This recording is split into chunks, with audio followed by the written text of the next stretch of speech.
नमस्कार दर्शक बंधु बड़ बोहू धारावाहिकर आज अध्याय आपण मैंने देखा पाइबे जे आराध्या जितेबाला शिवांश को कही 50 टंकिया मुदी तुम मो पछरे गोड़ौल ना। तो यापर घर लोक मैंने कही कौन यह शुणिकी आराध्या कही एबे तुम तुम घर लोक को हैंडल कर मु तो मो टंका बाहर करनेबी तुम ठारू बुझीपार एबे मु आसुची चल सिया कहीकि सेठारु से पड़े जाइछंती। एपटे शिवांश कही एबे कौन करी घर लोक बंचई दियो।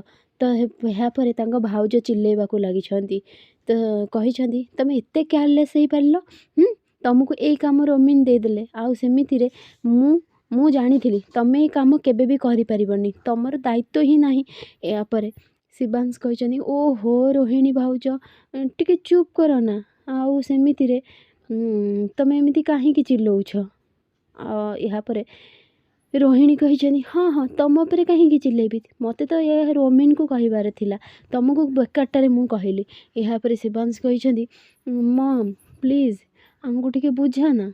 यापर एपटे जमी आसछंती रोमिन से कंस्ट्रक्शन काम करुछंती। यापर आसिकी कही ये जो कांथ तैयारी होईची तमे एगुरा केमिति करछ जेमती लेबर मानको पचारि से माने कही बाली रे। तो यापर से कही आ जो सीमेंट थिला ताकू कौन तमें मैंने बिकी देछ ना। हाँ यापर कही पैसा कहीं पैसा काढ़ी निज पकेट रे रखी कही तमें सीमेंट सब बिकिज ना ए पैसा तुमको मिलबनी। आउ हाँ जो बाली अच्छी जी सीमेंट अच्छी तादे मिसेक अल्प अल्प कम कर आ मते तो उत्तर दबाक पड़ो ना खाली बाली रे काम कले तेणु तुम देखिए काम कर।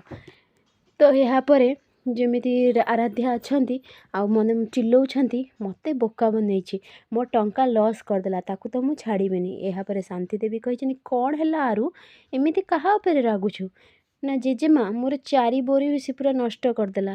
तो ठीक से आसिकी जड़े कही आराध्या आमर एठी तू 100-200 टका कहीं भावुछु आम एठी लटेरी लगी तू तो ये लक्षपति हबू एठी गोटे जड़े बड़ बिजनेसमैन ये तो दुकान को सब भांगिकी मॉल तैयारी करेंगे बुझीपारछु तो लटेरी खोलीज तू तो सेमिति दुकान बिकवाक चाहूँ दस्खत करदे एथिरे।